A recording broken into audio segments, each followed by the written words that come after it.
గురుగారు అసలు పూజించే విధానం ఏ విధంగా ఉండాలి అంటారు? అంటే ఒక్కొక్కరు ఒక్కొక్క విధంగా పూజిస్తూ ఉంటారు కాబట్టి అసలు ఏ విధంగా పూజించాలి?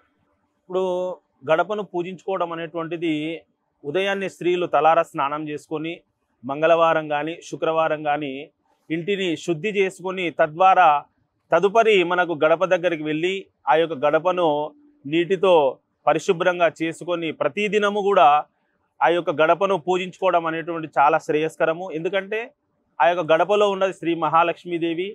ఆ గడపలో మనం పూజించుకోవడం వలన మన ఇంటి సౌభాగ్యము, అలాగే ధనము, అలాగే ప్రతి ఒక్క మనకు పాజిటివ్ ఎనర్జీ కూడా మన ఇంటి లోపలికి ప్రవేశించడం జరుగుతుంది. కాబట్టి ఉదయాన్నే స్నానం చేసుకొని ఆ గడపను పూజించుకొని దాన్ని మనము పసుపుతో మనం అలంకరించుకొని కుంకుమ బొట్లు, అలాగే బియ్యం పిండితో బొట్లు పెట్టుకొని దానిపైన 2 పుష్పాలు పెట్టుకొని ఆ యొక్క గడపను పూజించుకోవడం అనేటువంటిది చాలా శ్రేయస్కరం అండి.